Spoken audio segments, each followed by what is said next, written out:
to another episode 45, in fact, of the Sounds of Stadia podcast. You join myself, Chris, one of your hosts, and alongside, as always, the ever-present, the ever-wonderful techie teacher himself, Mr. Tom, joining us again. Good morning. In his lovely light-filled cube. It's interesting week on week seeing this room develop into like some kind of like new temporary mini studio. If it isn't lighting, it's background detail, it's audio improvements, and got to do something. Yeah, of course. I've added nothing to mine yet. Nothing new anyway. Financials. And right below him, we can't continue without also welcoming our other co-host, the man of many pixels, with guitars on his wall, Mr. Richie. Welcome back. Good time of the day to you. Good time of the day to you. I don't know what time people are listening. A good time of the day to you, yeah. Well, there's sometimes when we start these, I always want to go good morning sometimes, and then say, do I want to go a step further and say good morning, afternoon, good night? And then it just ends up being like a weird radio show kind of advertisement. Yeah. Good morning, good afternoon, and good night. And good night. But yes, that was the Sound of Stadia podcast. See you later. Goodbye. What does Fraser say at the end of his show? I'm Fraser Crane, and he does something at the end of it. It's been a long time since I've dabbled in watching a bit of Fraser with the one Kelsey Grammer. Either way, this isn't a podcast about radio shows. That would be an odd choice of topic for a podcast. This is the Sounds of Stadia podcast, where myself and my lovely co-host bring you a weekly roundup of all the Stadia news and gaming from the world of exciting entertainment and fun. And once again, it's been a crazy week in Stadia. We ticked over into a new month. So in this particular episode, we're going to be talking about pro game releases. Have we played them? Have you played them? We're talking about exciting new features coming to Stadia. We're talking about new game releases that we think have dates. So keep tuned. We'll break all that down. But to start things off, we want to give you a little bit of an update of the channel, what we're getting up to, what's keeping us busy in our gaming lives right now. This last week on Thursday, thank you to everybody who joined in for our Get Packed live stream, where all three of us jumped into some crazy fun. We want to do a special thank you to the two guys in the community as well, JP from Stadia Hunters. Go check that out if you are an Achievement fan. And Lukey6 as well for helping us get packed and cause some mayhem. Did we rob a bank? Did we destroy several hundred cars? We did. We really did. It was really fun. We actually played for a lot longer than we were expecting. I think we went a good hour or so more than we planned to stream. But it's been a while since I played Get Packed, and I forgot how fun, like just daft, stupid fun it really was. So shout out to those guys as well. It's part 6 of my Monster Boy and the Cursed Kingdom playthrough is up. This week I encountered a problematic waterfall. Tom, I don't know if it caused you the same problems as it caused me, but essentially I jumped in, went the wrong way on the map, thought I had to get round a waterfall, which I didn't have an ability to get over yet, and I basically spent about 10 minutes at this waterfall.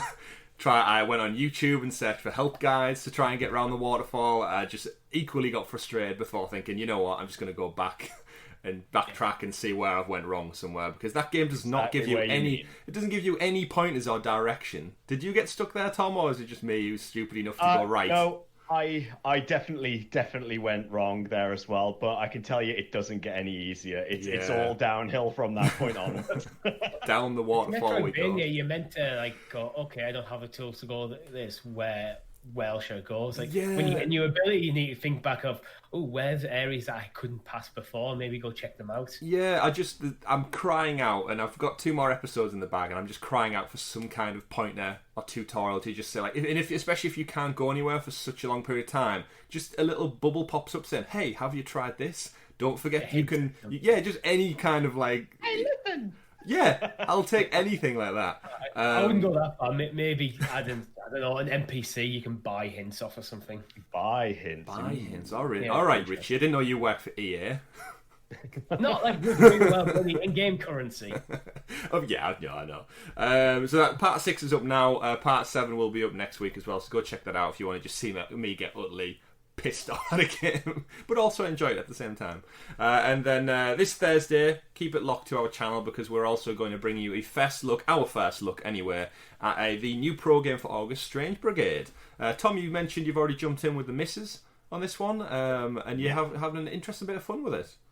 Yeah, so I actually haven't played... Well, I say I haven't played it. So we sat down on her account earlier this morning and just ran through the first level. just one player really, just to see how it plays. But it has, it has multiplayer elements to it. You can play in online lobbies, you can join up with friends and so on.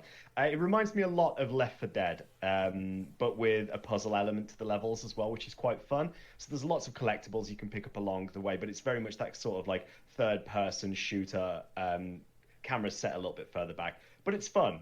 It's a little bit quirky in sort of like the Zombie Army 4 type of gameplay, but it feels nice and the movements are good.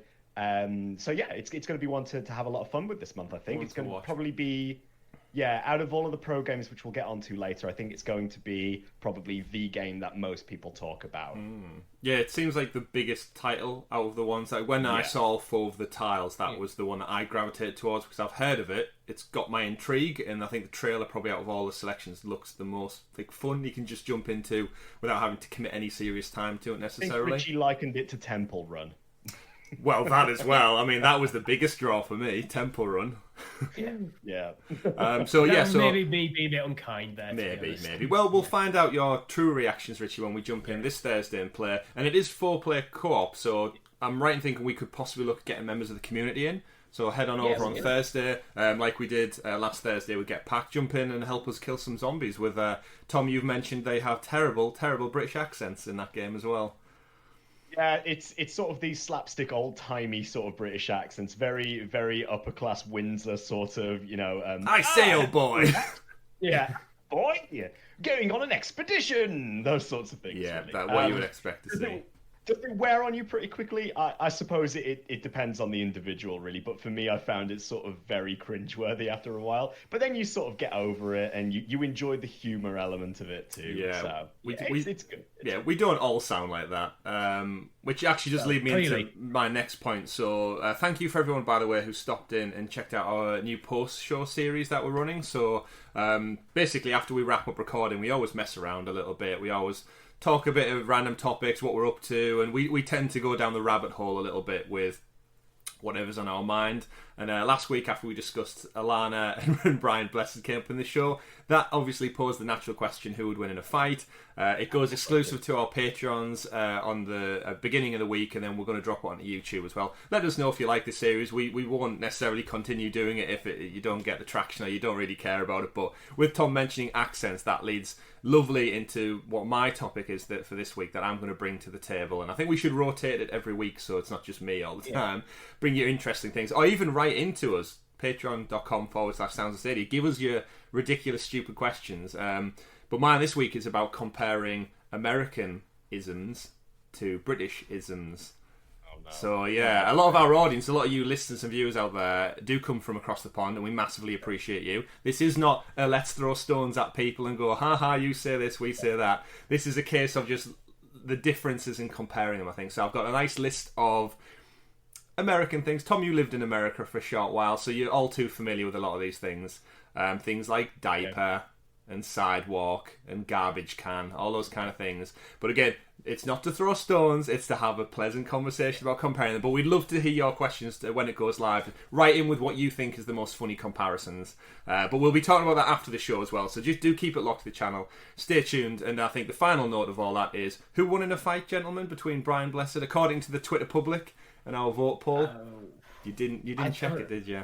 I didn't check it, but I want to guess Alana. Tom, who did you think won? Clearly Brian Blessed. It wasn't Brian Blessed, apparently. It was, according to the Twitter poll anyway. If you thought differently, you should have voted. Remember, get out there and vote, people, whether it's a mail ballot or not. Anyway, let's not go down that route. This is the Stadia podcast, after all, episode 45. So, Tom, would you like to kick us off with... super sexy special Stadia story segment, aka the news. Juicy week in news, and we started the month off in terrific fashion with our August Pro games. They all dropped on Saturday. Did you all claim them? That is the important question. Why wouldn't you?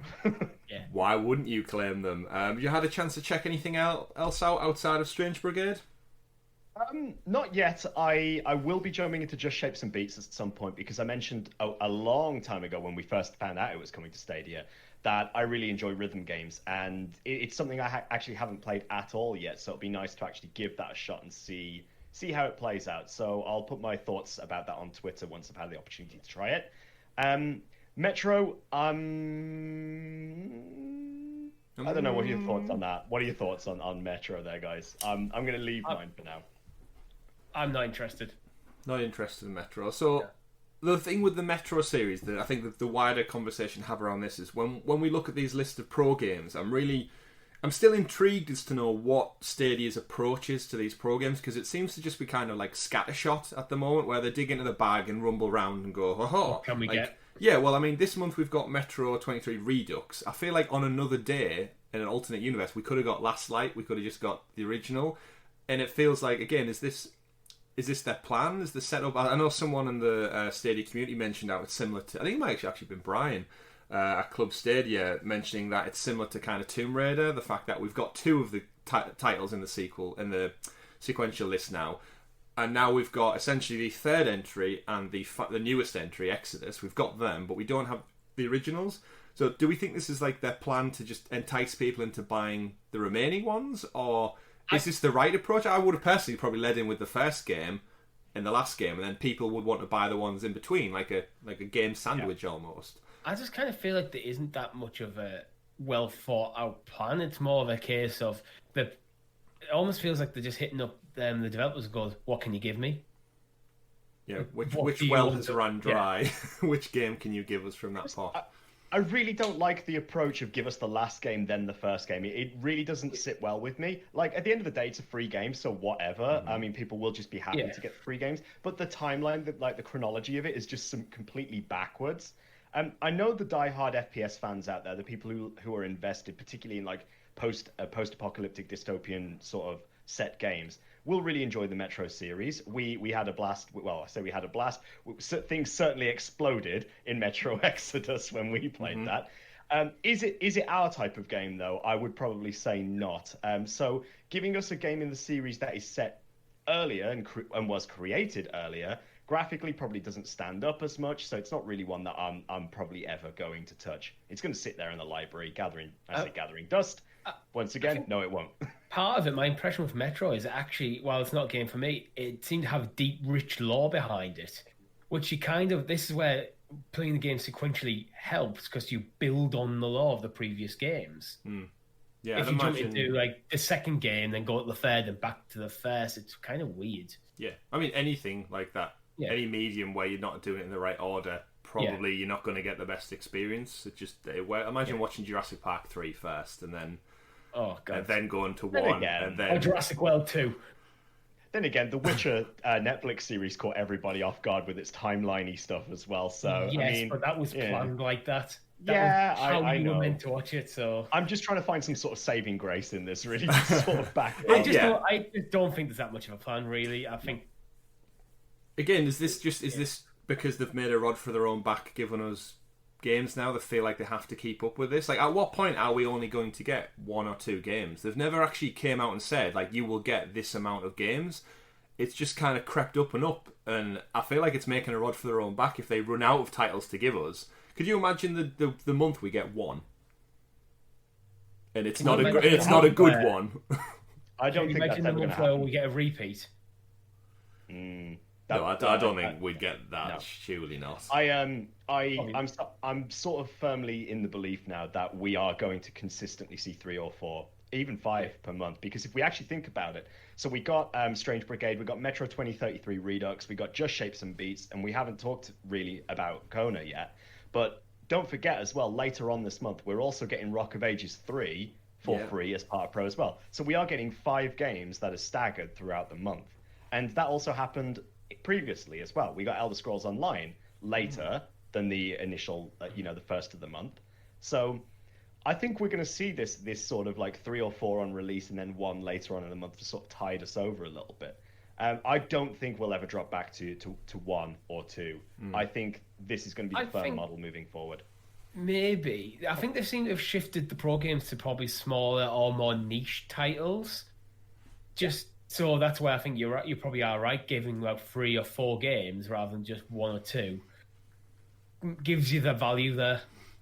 Yeah, it's like you get almost like a smorgasbord of just things to pick from. And there is probably something for everybody's taste in there. And I do often see it on like PlayStation and Xbox, where the free games that they're given, they can sometimes fall into a very niche category where I think usually sports titles are one for that, when PlayStation give away like NBA or something like that. And if you're not a basketball fan, it's kind of, well, this month's shit for me. Great. That's a waste of skill. And everyone goes to the internet to complain about they're never happy with the selection. They didn't give me the game I wanted to play for free. Like, yeah. Well, yeah. That happens. Yeah. Very quickly, sorry, a bit of speculation here. I think is, what do you think is going to happen when we get to the 1-year anniversary of Stadia? Because I feel like that's the opportune time to actually drop something pretty big as a pro game for the month of November. That's the time that I would feel they should switch to the Netflix model. We finally get Doom 2016. Wow! Well, I completely forgot about 2016. It has actually been removed from their Stadia website, so I don't think we're ever getting that game. Wow! I mean, they have to bring it, right? They told us it's coming. Yeah, like we got Metro 2033. Yeah. Yeah, it's weird, but off the back of all that, the game, like I said, the variety is fantastic and it gives it a mix. But I think we are just at that point still where, aside from AAA titles, we're getting nearly every game on Stadia. There's not many out there that you can't buy. But I do want to highlight, and I do want to bring it back around to the consistency of bringing out games to Stadia and then they're free nearly 2 or so weeks later. Just Shapes and Beats only came out last month, right? At the beginning of the month. Well, so all the poor sods who bought it for £15 or dollars, whatever it is, they've been screwed over again, and it's just going to condition us. Like, I don't look at any games that I'm on in the Stadia library that I think, like Celeste, want to play Celeste. Don't want to put £15 towards it because I have a feeling, or I'm conditioned now to think, it might be September's free pro game. That's not a good place to be in from a business that wants to sell me stuff.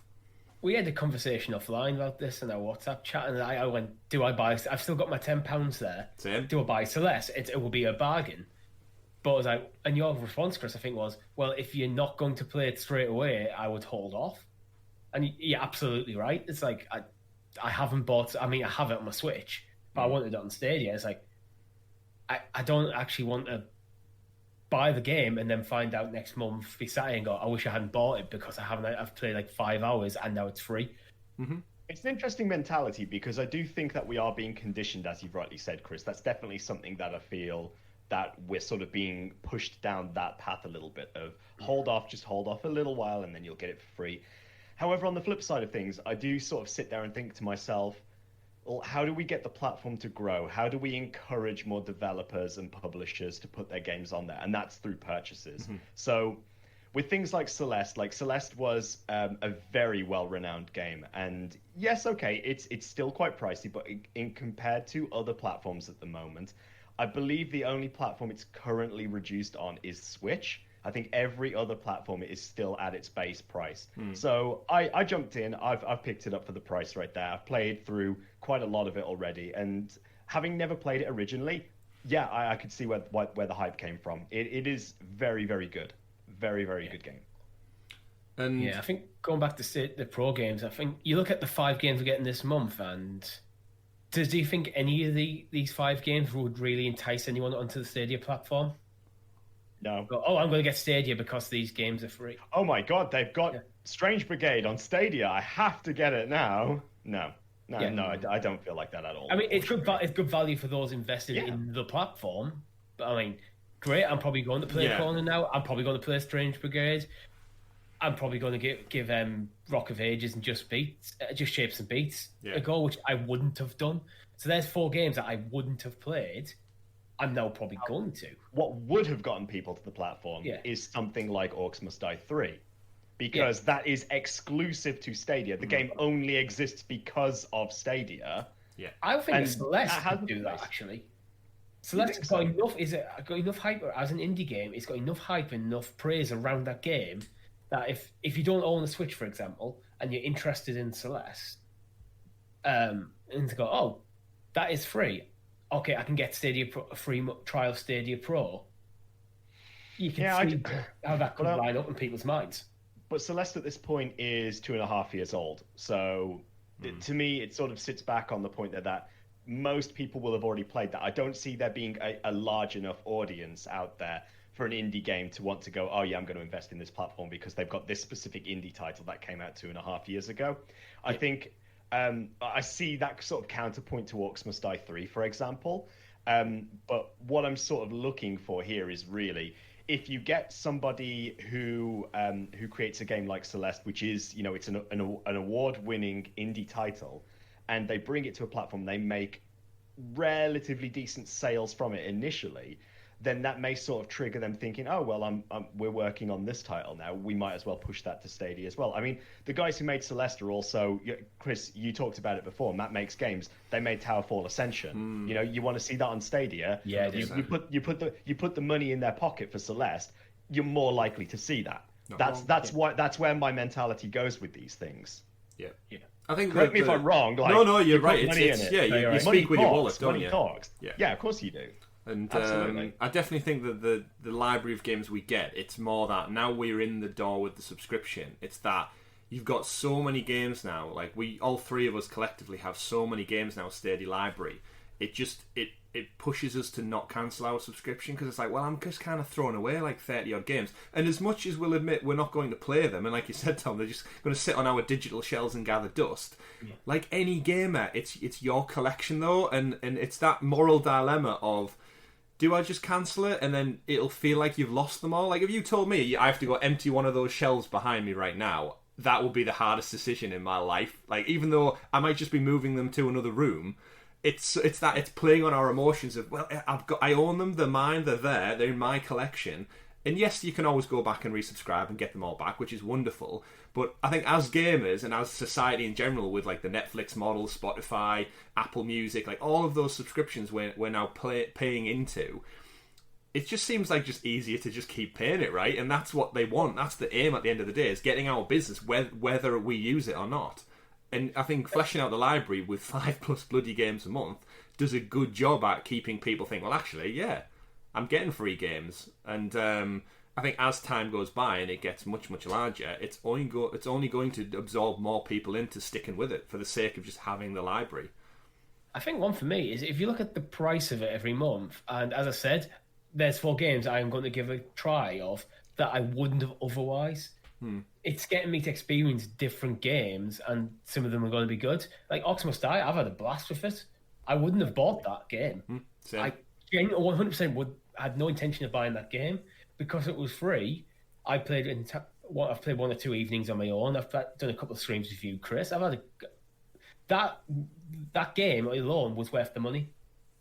I think you're also going to get the same sort of enjoyment out of Rock of Ages 3 when it comes out. I think that will once again be one of those titles that people genuinely have a lot of fun with, and you'll see a lot of people in the community talking about. And again, we get that for free later this month as part of Pro. And I think what you said earlier, Chris, really sort of resonates with me and probably a lot of people in the community. So those of you in the community who feel the same, please reach out and let us know. But the fact that our libraries of pro games are building up to sort of like this critical mass, like they just continuously grow, you are less likely to cancel your sub because of the fact that you've got all of those games. Like for me in particular, I see that now and I think like, oh, wow, I've got such a backlog of things I now want to play. For a lot of titles that I've said before historically that I wouldn't have even been interested in playing. And now I've got them available and I have them for free. They're sitting there and waiting for me. I feel like I just want to go through them. Give them that time. It gets rid of that financial dilemma. Like how many times I do it. I go on, like I'll play a game well into the early hours of the morning. It gets to 2 o'clock. I'll close down something on my PlayStation 4. And I'll have a look at the PlayStation Store because there's always a summer sale or an indie sale or a digital sale or whatever. It's like the sofa bed shops. There's sales on non-stop. But I'll look at it and I'll go in, I'll have a look, and there's games sat there $2.99, £4.99, $7 or whatever it might be. And you have that financial dilemma in your head where it's in, I've looked at that game, it's caught my eye, but do I really want to drop £7 or £8 on it maybe? Will it ever be cheaper at this point? Do I buy it? And you have to have that conversation, like that internal monologue. With the subscription model, you don't, because you just open your library up, and like you said, Tom, there's Corner, there's Metro, there's Thingy, and do you want to try it? Well, it's free, so yeah, I'll jump in, and then if it gets its hooks in you, you're in there, you're playing the game, but you've not had to financially make any decision. It's just your subscription's covered it. Yeah. Corner is reportedly around about 3 hours long, so that's a great game. If you say, I don't know what I want to play this evening, I'll just play corner. Done. But again, jumping on the point that you've just made, Chris, I think the difference here that sets Stadia Pro aside from other platforms like PS Plus and like Game Pass and so on is the fact that, I mean, obviously this will come to Game Pass as part of xCloud, but the fact that you don't actually have to waste your hard drive space with downloading all of these free games as well, they're already there. So it's not a case of like thinking, oh, well, I've got these games for for free this month, so I'm going to have to download them to try them out. No, we fortunately are in a great position where we don't have to worry about that because we can literally just click, claim, play. And again, I think because of those things combined, that we actually do see, like, get that feeling a little bit better. It's the convenience almost of just saying, like, well, it's there. There's nothing really stopping me from trying it out because I don't have to go through the inconvenience of downloading it and freeing up space to do it. It's there. Yeah. So Matter of it seconds. is. Yeah. Matter of seconds and you're in. We've said before, Chris, how many times have we went to play like a multiplayer game, something like a Battlefront 2, and then we've had to wait a couple of hours while everyone re-downloads the game? Yeah. Patch updates came through without realising, and then everyone goes, "Oh, I'm actually busy now. I only have half an hour left," and then it just ruins the mood. Whereas, with Stadia, we've said time and time again, click to play, you jump in, you're playing it. It gets rid of that. You don't have the distractions. You can't go on your phone and scroll through social media. You can't go do whatever else because you click it and the game's there. You're at the menu screen ready to go within moments, which is convenience is the ultimate thing. That is the battle of all businesses is convenience. Look at what Amazon have done just purely out of convenience. It's where everyone gets everything from almost now. But speaking of great features, we'll move on to our second story of the week. We got new features drop. Surprised all of us this weekend. YouTubers out there, Google reached out to them and gave them the option to demonstrate crowd play. It's a thing. It works. We've seen screenshots. Our friends over at Stadia Source did some digging. Special shout out to, I'm going to say it's Juggernaut, right? But it's spelt phonetically wrong. Back to our American and Britishisms. This doesn't fit in either of those categories. He just spelled Juggernaut straight up wrong. He's just stylized it. It's just his gamer tag channel thing anyway. But Juggernaut basically jumped on with Mortal Kombat 11 and showcased the features. You've both had a chance to check out like the screen grabs and the shots we've got of what it looks like in the Stadia menu. Tom, you're our techie guy. You look at you know about the stream keys and how this integration would work at best. What was your take on this? So without diving too deeply into it, I must admit I didn't actually catch the live stream because it was like early hours of the morning for us, wasn't it? Yeah. But it looks essentially like you almost have to take your YouTube streaming key, embed it into the Stadia platform as part of your account, and then run the feature through it there. So from what I've read so far, it isn't native to the platform. So like you couldn't do it via, for example, via your Chromecast. You would have to do it through like using a browser capture and so on. But you could integrate it into something like Streamlabs, OBS, along those lines there. But it seems like at the moment that it's not fully fleshed out. Like there's still a lot of work to be done because if you want your overlays and so on, you have to sort of run it through Streamlabs or run it through OBS anyway. So that sort of, those sorts of features might be missing at the moment. However, down the line, I could see if you could just get your YouTube stream key straight into your Chromecast and you've got a camera or on a computer, you've got a webcam and it could link them up somehow. I don't know how they'd do that just yet. But then you could essentially natively push live just like you can on Xbox and PlayStation. Cool, though. It's cool to know, like, if you open up your friends list, you can see X live streaming, name of the game, how many people are watching, how long for, because that sort of promotes, it encourages people to then check it out or even get involved in it. As for the crowd play stuff, that's the thing that I'm more excited for, I would say, rather than native integration of the streaming. That's something that I want them to push as soon as possible, because that's something that I really, really think a lot of content creators want to get in their hands so we can try it out, we can have a bit of fun with it, get people in and playing with us. Yeah, 100%, especially with the native streaming stuff. I haven't seen a single platform holder do it well yet. Like in terms of things like customizability, scene transitions, things like that, things that you just, when you're watching someone stream, you kind of take for granted, but there's a lot of work people pour into on the back end in OBS to get all that set up. And I haven't checked out the Xbox's offerings, admittedly, but PlayStation's is incredibly basic. What I really like, though, is I really like the integration into YouTube. So for those of you who haven't checked it out yet, definitely check out Stadia Source's article. You get underneath the chat on YouTube, the little chat window, you get a new little window pop up that says Stadia. It's got the Stadia logo, and it shows the game, and it says play with streamer name. Jump into it, click play on Stadia. You literally just jump straight into Stadia, into your account, and you join a queue. If you're one of the first people in there, it'll show you, you'll join straight into the game. If you are waiting to join a game later on, it'll say, right, you are number X in line. And I like that.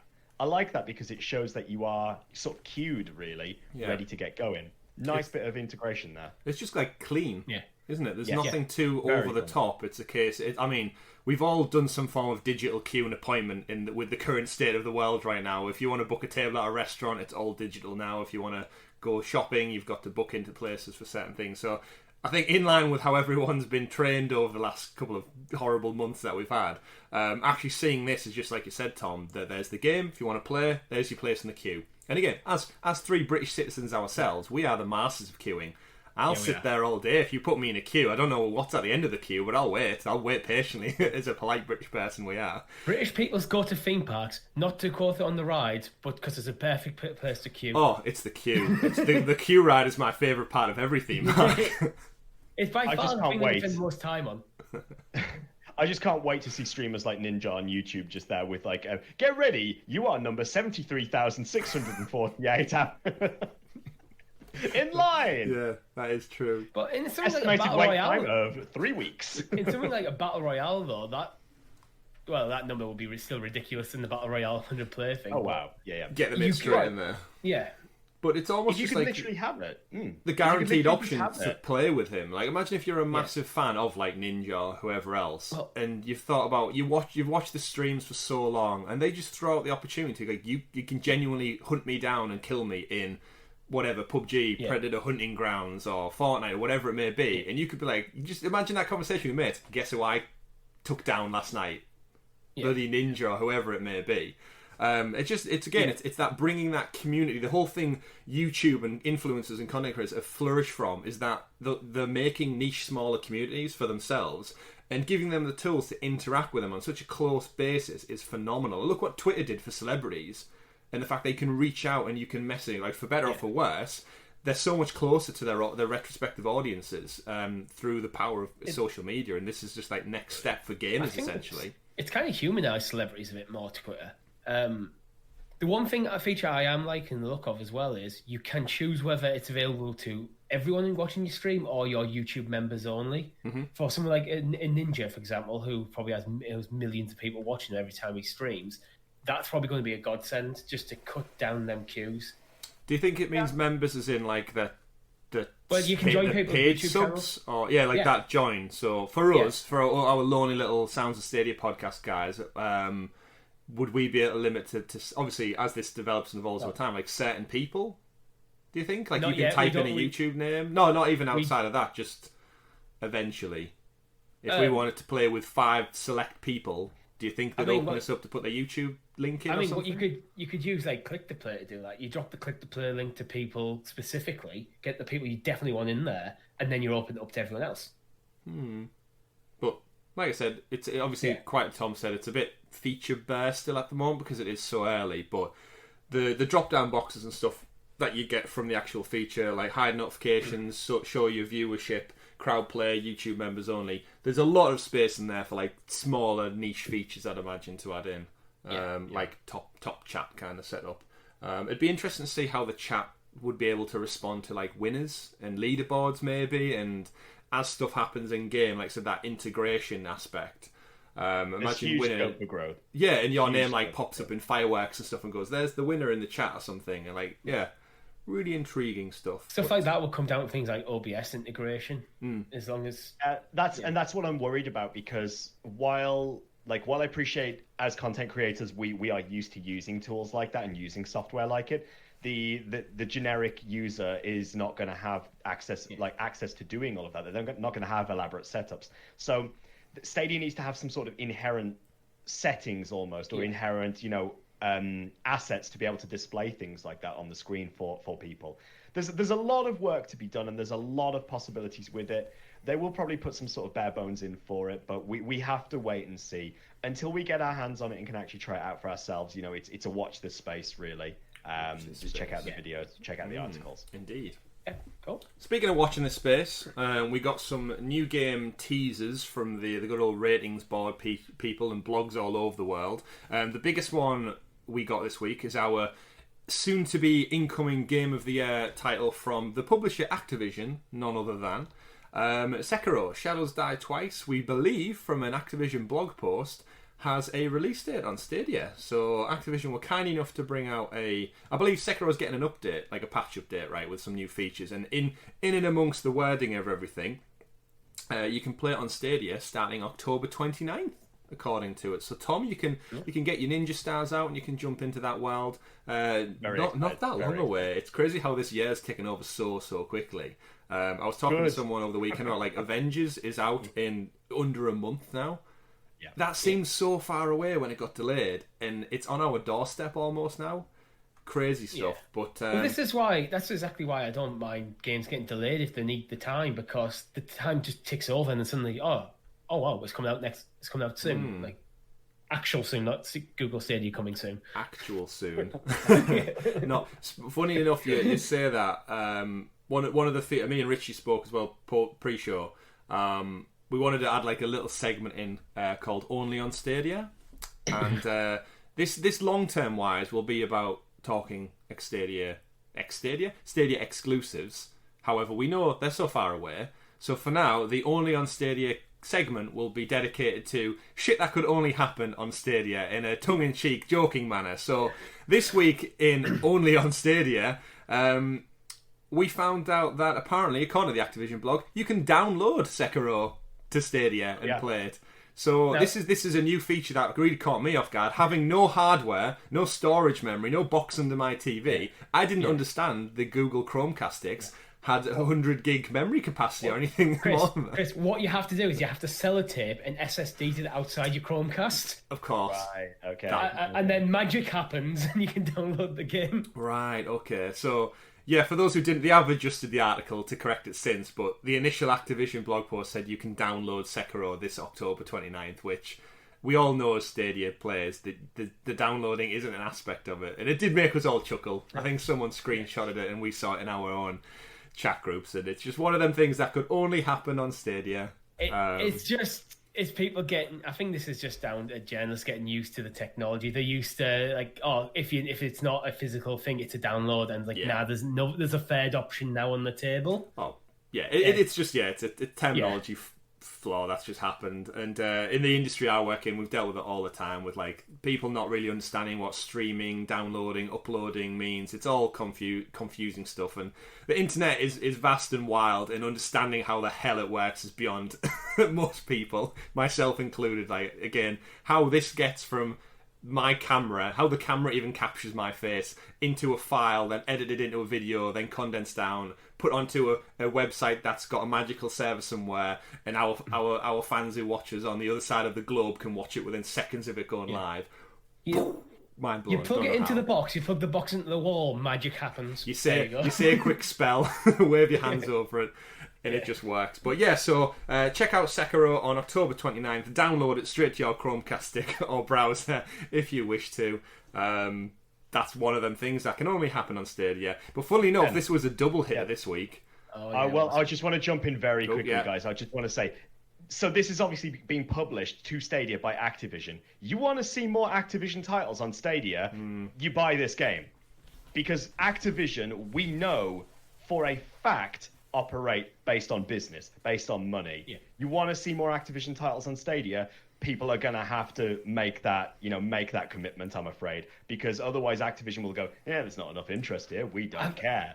It's a shame, I think they've picked this game to be the first one to publish. Because I think From Software games, I've got a very strong fan base, but it's niche. If it was a Call of Duty, the numbers would be very different, I think. But if people want to see Crash Bandicoot 4, if they want to see the remastered Tony Hawk's Pro Skater 1 and 2, I'm afraid somebody may have to cough up a bit of money because I don't see them coming to Stadia from Activision unless people do start I'm not trying to make. I know they're completely different followings. I completely get that, but I think this is Activision's way of also giving us a game and saying, right, they're testing the waters. Show us that you want them. In their opinion, this is a Game of the Year game. Yeah. So there's absolutely no reason why they shouldn't do well on Stadia if Stadia is a good platform. It's also single player, so the upkeep for updates and I mean, we'll get onto one of the next topics why bigger open world battle royale games may not be making their way to Stadia anytime soon. It's purely logistics behind keeping those worlds alive. Whereas with something like Sekiro, it's a done and dusted package once you port it over. The game's surely at its most optimum best right now. Port that over and then leave it, walk away and just see how it does. There's no upkeep necessarily required. My question though, Tom, to you say go out there and buy it. What if this is our free November Pro game? You said they want a big one for the birthday. How do I want to pay my money if it's free the next month? Right, that would be awesome. In fact, that would be brilliant for Activision to test the waters to see what the player base is actually like. It would be. It would be. Yeah. Here's a game. Let's see what. If you get it for free, let's see what numbers we're getting. It's Activision. I really, really don't think Activision play that game whatsoever. But I would love that. It depends how heavy that bag of gold that Google have given them is. I mean, PlayStation's got Modern Warfare 2 remastered this month. Yeah, it's true. It's true. But either way, only on Stadia, crazy stuff can happen like that. Who knows? Who knows what can happen? Well, the other one. We move on.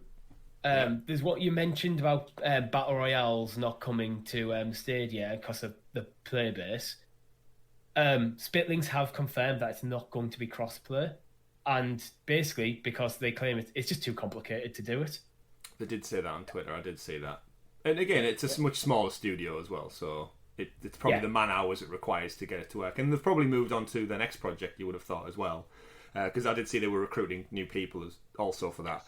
But other funny things we have to laugh at only on Stadia was PUBG got its new payback edition released this week, which was actually free for pro members to claim. Again, we shouldn't stray away from that if you're a PUBG player, you're enjoying that game, you get an extra payback edition option to jump in and claim. Tom, can you spell unknown for me, please? Is it by chance spelled UNKOWN? No, it is not. I think this is what made me think about spellings and differences this week for the post-show question. That just like how do you spell unknown in America? Maybe this is the American spelling. I must admit, I do enjoy PUBG, but I certainly haven't played PlayerUnknown's Battlegrounds. It's a unique game for Stadia. It's exclusive. It's a new title that no one understood because it was so close to PlayerUnknown Battlegrounds. Very easy to see. Right. PlayerUnknown. Easy mistake to make. Yeah. I said to Richie, this is one of those games where if you can picture this, I'll lay the scene for you. Toy Story 2, 100 players, all under traffic cones, battle royale style. You have to find which cone the frying pan is under. Go out there, wipe out 99 cones, and the final one may have the frying pan. So that is PlayerUnknown Battlegrounds, Payback Edition. Somehow vetted, tested, checked off, and signed off to go live on the Stadia store to claim. Spelled wrong. For free. Only on Stadia, right? Yeah. I'm sure we're not. I'm sure we say only on Stadia. I'm sure it happens all over the place, but we've got such eagle-eyed people over at Stadia Source and in the community to find these details that we like to have a little laugh at, basically. But back to kind of what Richie alluded to about Spitlings and Sekiro being on the upkeep required of games. Our next biggest story this week comes from one Tim Sweeney over at Epic, and he posted a lovely tweet out this week. Oh no, it wasn't a tweet out, it was a reply to somebody. So H. asked on Twitter, why isn't Fortnite on Google Stadia? And his response was nice, clear, candid and honest. He replied with, there's not a deep reason. We fully support Stadia in the Unreal Engine. However, the effort required to release Fortnite updates on a weekly basis in synchronized form across 7+ platforms is extreme, and that makes it hard to add platforms that we don't yet have mass market user bases. I get it. Yep. That's a totally honest, makes sense answer from a business standpoint. Yeah. The extra level of it must get logistically even more complicated every single time you add another platform to it. They must have looked at Stadia and went, adding this, the complications and keeping the upkeep and keeping synchronization across all the platforms versus the amount of money we get from that platform, it just isn't worth it for us right now. Yeah. Oh. And looking as an outside spectator of Fortnite, the fact that they're able to do the seasons and adjust the world and keep it, with such a large player base on such a frequent scale, it's amazing. We see game updates and features that come out so delayed, added on. I mean, every game comes out with a day one patch now, doesn't it? And Epic and Fortnite, I know they have the money to do it now, but the fact that they just seem to tweak it and make such big changes and stuff that keeps the community engaged, and it's marketed as like a season. Genuinely, the whole game changes like season on season, and it's amazing that the game just evolves and changes over time. No game that, in my recollection, has done it on such a scale where it just uproots it. You've got like winter mode and then new features, and it just changes and changes. Whereas some games we have to wait 6-7 months before a new game plus a photo mode bloody drops on the thing. So it's amazing, but yeah, great answer from Tim. It's great to say he's not against it. He's just being honest there. Yeah, I like it. I like how candid he is about it. It says, look, this is the reason. We're not going to pretend anything else. It's like, this doesn't make sense financially for us right now. Yeah, and there was a few people on Twitter who replied saying if you brought to Stadia, that itself would help the community grow. Undoubtedly, millions of people play Fortnite on their phones. They will have had conversation with the marketing team and the business management teams and stuff, and went, yes, if we bring this to Stadia, we'll see uptake on people on Stadia, but you probably just most of the increase in Stadia is probably people moving from one platform to the other. Yeah, well, that's it. People, catch-22. It's catch-22. I don't think either way that anybody's with that sort of mentality. I think I completely, like you guys, get where Tim Sweeney's coming from. It is absolutely sound in a business business prospect, but yeah, it's like if they make that commitment, it's then like, well, we wasted our time, didn't we, if it doesn't work out. But likewise, it could. I think, who knows, what you have to think about is, from their perspective, is how many people who are interested in playing Fortnite don't already have access to that game. I mean, Fortnite Mobile, you can play it on your phone. Play. You can play on your phone, you can play on your Switch, your PlayStation, your PC. Mm-hmm. It's not exactly overly demanding, so you can play with a fairly entry-level laptop. Mm-hmm. There's so many ways to play that game out there, so they're probably looking at it going, they'll probably think, well, everyone who's interested in the game already is. Yeah. And if Fortnite came to Stadia, I think we three will probably play a couple of rounds on a stream. But I don't think we'd keep up with it. It's not aimed at us, and I think it having the mobile counterpart already, it doesn't really do anything that different being on Stadia other than the added controller support. But you could do that with a Bluetooth controller with the mobile version anyway, or you could try and use the shitty touchscreen controls, not Stadia specifically, the actual Fortnite app touchscreen controls. The reality is, for this to happen, Google would need to fund it. Google would need to go to Epic and say, we will pay, we will hire the team, we will give you the money you need. But I don't think that's the route they want to take right now. Yeah, I don't think that would even work, to be honest, because Epic have pretty much unlimited money. Yeah. They have more money than us three combined in our lifetimes. Yeah, and then it's things like they probably have to go hire out people to create a Stadia-specific team to get it done.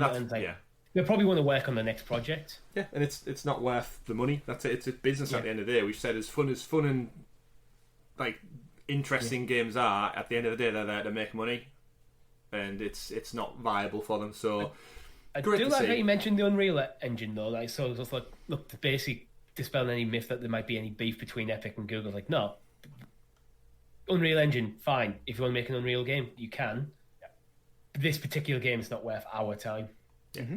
I can see it one day in the future, but again, we just need to be patient. Let Stadia grow, and I'd say Fortnite might not be even around by then, but I think that's just going to be a lifetime thing now. I don't think it's going anywhere.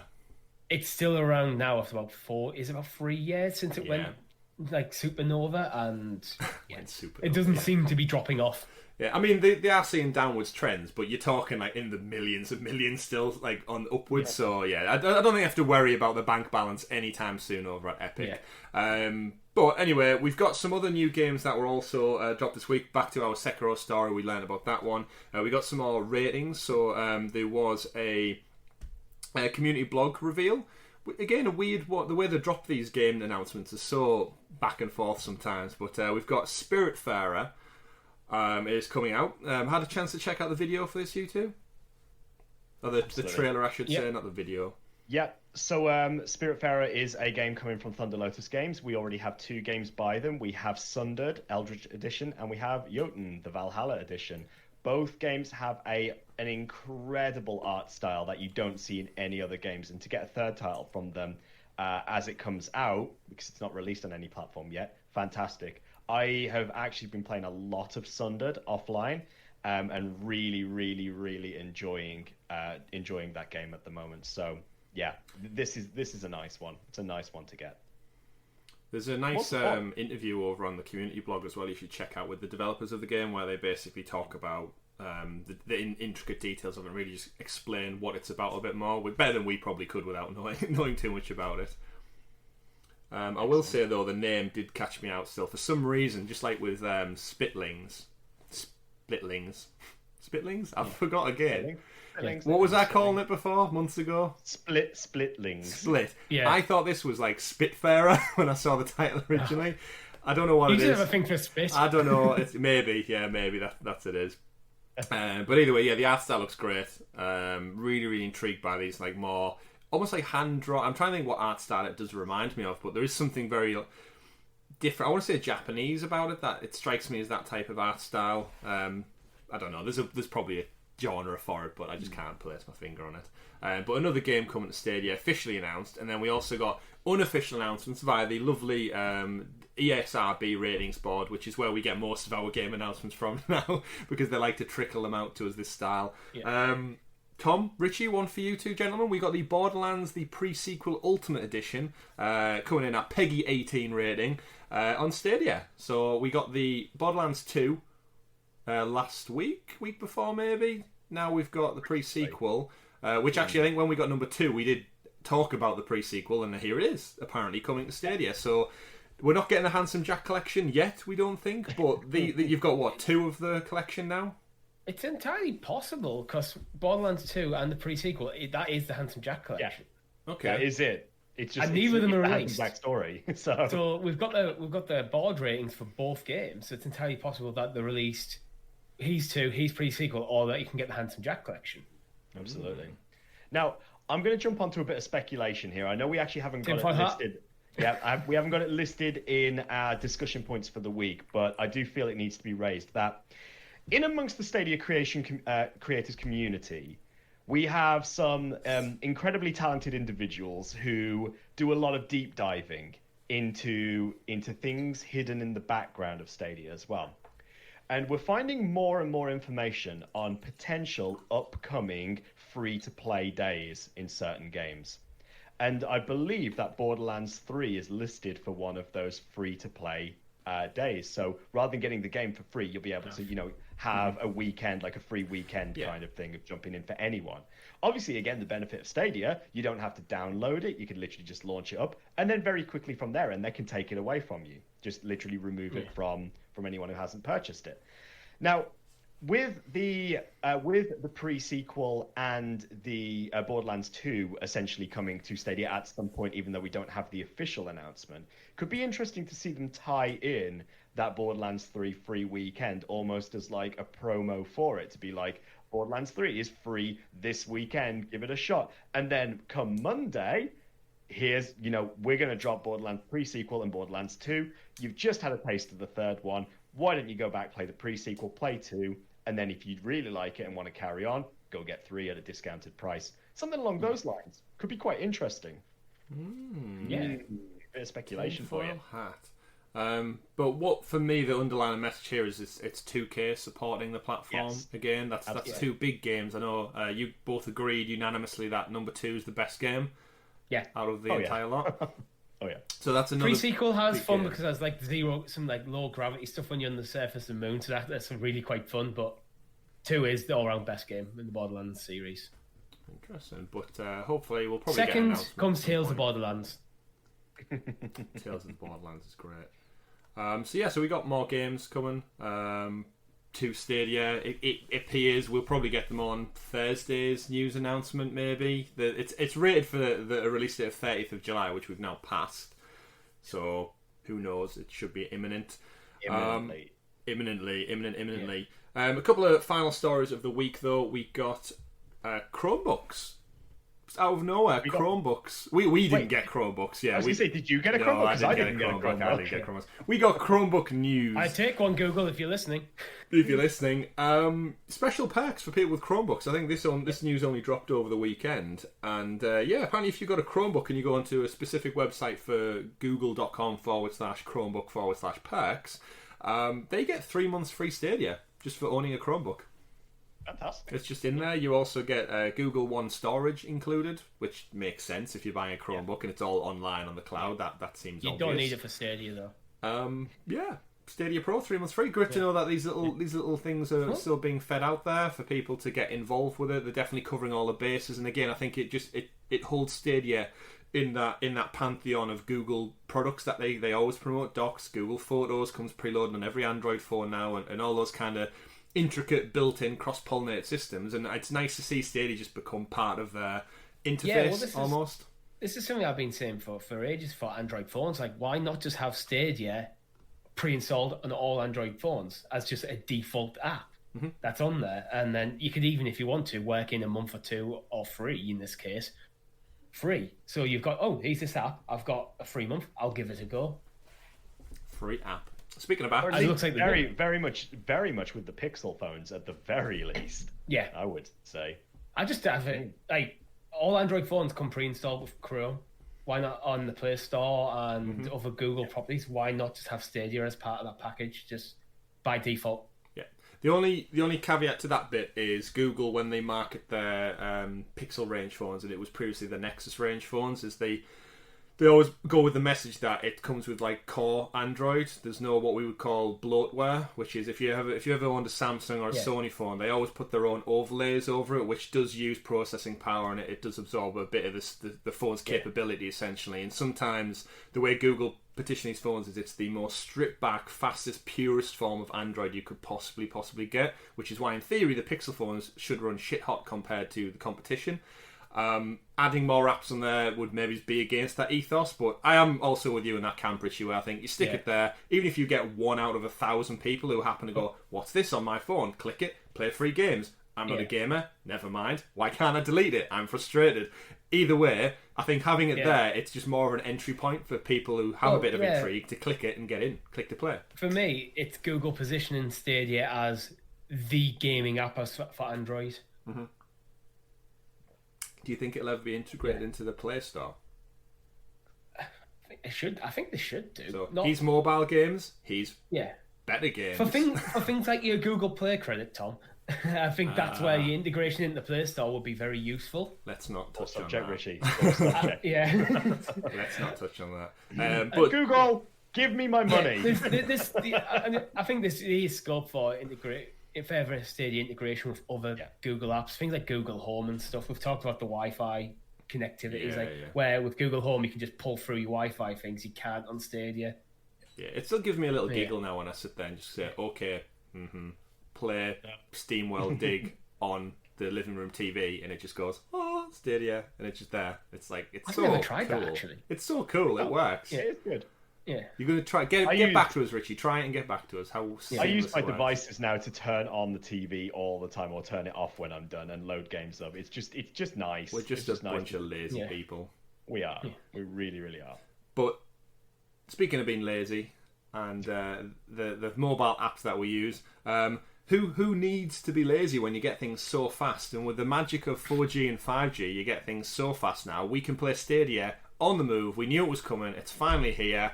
I tested it out this weekend. I played several games on the move.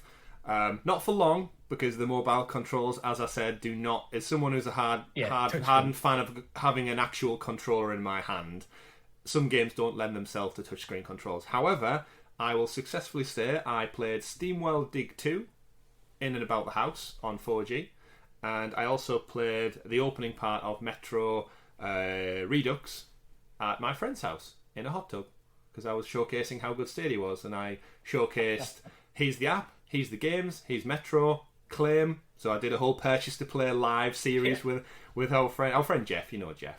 Yeah. So now you can play Stadia in the hot tub. And I would basically just showcase like what Stadia want people to talk about with their friends is look, there's the game, click to claim, I now own it. So then in their brain they're going, oh, well, I have that on PlayStation, but I had to download the whole damn thing. Went play, screen flipped round, there's the thing, there's the touchscreen controls, there's the start screen in a hot tub. No Wi-Fi, no cables, there's the game, no downloads within 20 seconds tops. Yeah. No Wi-Fi connections, and that's the goal. Ideally, I would have used it on a controller. Don't get me wrong, I wouldn't have sat there and played it on the touchscreen controls, but to showcase how well it works, the fact that it's on 4G and 5G with personally unlimited internet, we spoke about data caps could be a problem with this thing, but it works. And if you want to try it out, go to the Experiments tab in your mobile app and just turn data access on.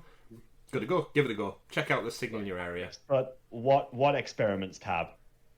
Oh, you and your iPhone. Right. Yeah, I'm glad you guys are enjoying 4G Abandon and 5G Apple streaming. first. Move over to Android. It will make your life will be better for it. When are you due? And then go to Experiments tab. When are you due an upgrade, Tom? I'm all right. Well, I've been due an upgrade for a long time. 18 months, I think. I've been having my SIM only. It's contract. that one. Yeah. At the bottom. That one at the bottom. Yeah, I see that one. I see it. And, But yeah. See, 6. Tom's like, Richie. Yeah. Sorry, Tom. Keep driving that knife in, Richie. That'll just make sure he's really. Not only can I not spend my Google Play credits, but I now also cannot play on my phone. Oh dear. But great new features. What you well, actually, before I say what you can do, Tom, another app update this week. You can check achievements on the app. Are you able to do that on iOS? Is that a no? That's achievements coming soon. Oh dear. Now, no, I will say there is a caveat to this. This in particular is that I have tested it on Holly's iPhone, and Holly has access to it, so it is rolling out. But I am really sort of getting concerned that we are over 12, 24 hours since the release of it. And as a founder, I would like to think I might have some sort of priority in this. However, no, I still have achievements coming soon, so I can't access it yet. But where do you find achievements in the app? Because I haven't even checked. From the home screen, you want to hit your friends list, and then tap your profile. That makes sense. Yeah, and then tap your profile. That makes sense. There should be a button that says achievements. Yeah, I've got it. Damn. Because having the achievements in your friends list makes total sense. Absolutely. They really need to just add a goddamn trophy at the top of that banner. At the bottom, you've got like home, explore, and start achievements, maybe, or profile. Look, we've said before, explore isn't updated, so why is it even there? No, there's optimization to be done with the app and the UI and stuff. Let's not forget this is the same place that spelled Player Unknown wrong.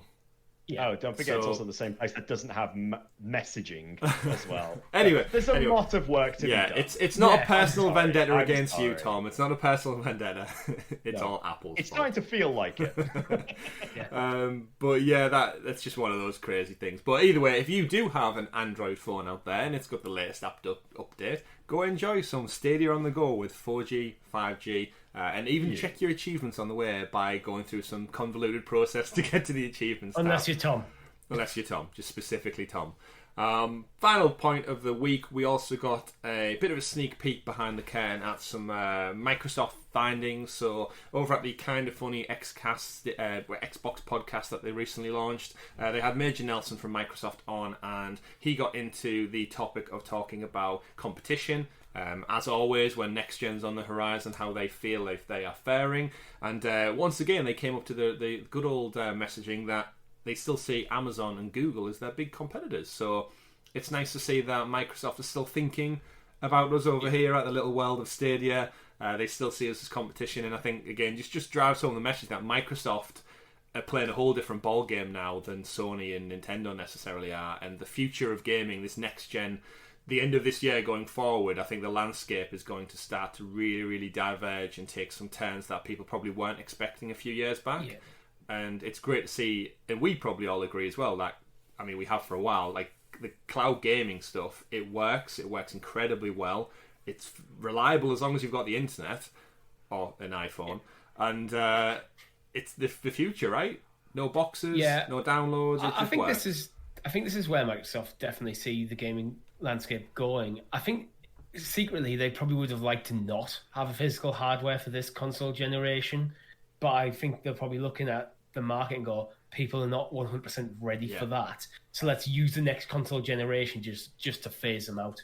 Yeah, I honestly think so. This Lockhart thing they keep going on about, and I know some people think it's going to be a lesser console. I honestly think Lockhart might just be like a Chromecast stick, an Xbox Chromecast stick that comes with xCloud built into it. You get your subscription, you get your $60 Xbox stick, put it in the TV, and it works. And I probably would purchase that. I have no real interest in buying an Xbox Series X, but I probably would if Lockhart is like a Chromecast stick. I probably would buy it. I mean, surely having a box that's like $200 less than your bigger box just seems like more work than it needs to be, especially if they're trying to push xCloud in the coming years. Whereas, if you can just have a little Fire Stick Chromecast stick, it works. We all have them. So why would you invest in a more expensive box that is just going to segment your audience when you could just have, here's the xCloud stick, $70, get Game Pass for $1, like they've been promoting for Ultimate whatever. Play it on your PC if you've got a PC as well. Go have fun, because this is what Microsoft seem to be leaning towards, and it's the model that Google are obviously getting. Like, imagine if Stadia was an actual console to start with, and then there was a supplementary streaming option. The great thing with Stadia is they've got in the door, and their model is, I was going to say quite clear then, but it's not quite clear. But in terms of what they're using behind the scenes, streaming, that's the future. You're never going to see a Stadia box. I'm not going to see a Ouya box or anything kicking around in our homes, because it works with the Chromecast stick.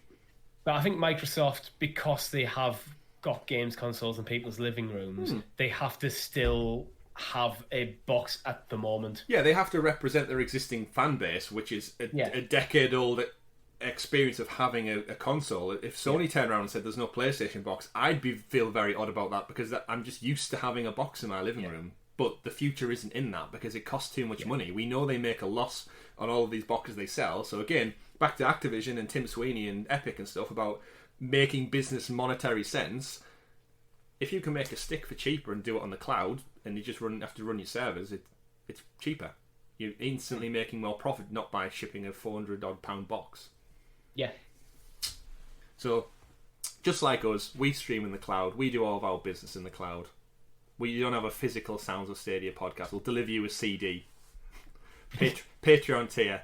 You can subscribe and we'll send you a cassette recording of the podcast on a monthly basis. Does anyone have a cassette recorder? I don't even have a CD. I don't even have a disc drive on my PC anymore. I used to have, the Home Alone one he has in Home Alone 2 with the Walkman thing. Yes. Where, insert your credit card in the slot kind of thing. I used to have that. I got it for Christmas one year. It was great. That was about it. That's my last experience of cassettes. I used to record stuff off the radio just to have the song back. The quality must have been atrocious. Kids nowadays will never know that pain. And if you want to go back to the song, you don't just hit the back button and start again. You have to literally get a pencil in there and rewind it. Yeah. I don't even have pencils around now, so that's why it's called Rewind, kids, because you have to literally rewind the tape. Crank it all the way back. But yes, speaking of rewind, this episode has reached past the hour mark, as we like to do so here at Sounds of Stadia. So we've, if you want to listen to us all again, hit that rewind button and take us back in super fast motion, right back at the beginning. You can hear about all the amazing Stadia stories we brought to you this week. But that's it for the news. That's it. That was another rewind noise there. That is it for episode 45 of the Sounds of Stadia podcast. Do you two gentlemen have any finding? My words are going now. I'm getting it. Final closing thoughts for episode 45. Not closing thoughts, but I would say this weekend I am going to 100% Monster Boy. I'm determined to do it. As before the end of the day, it will be done. It will be done. I expect to see you tweet about that.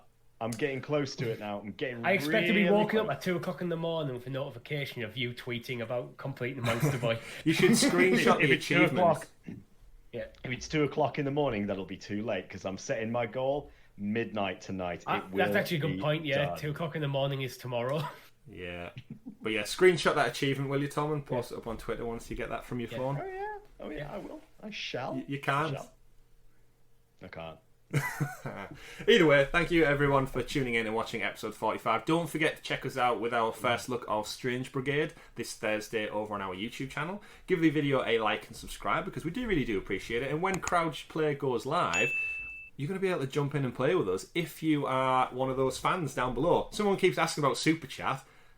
We can't get that until you click like and subscribe and share with your friends and family and all the lovely people in the Stadia community 1K. you talk to. Let's 1K. get there. Right. Let's We're get about halfway there. So if everyone who listens to this just gets one friend to subscribe, we'll be there. I'm going to get 2. The big push. Let's do it. Let's do it. Let's get to that 1K mark. Get to that 1K, that magic 1K.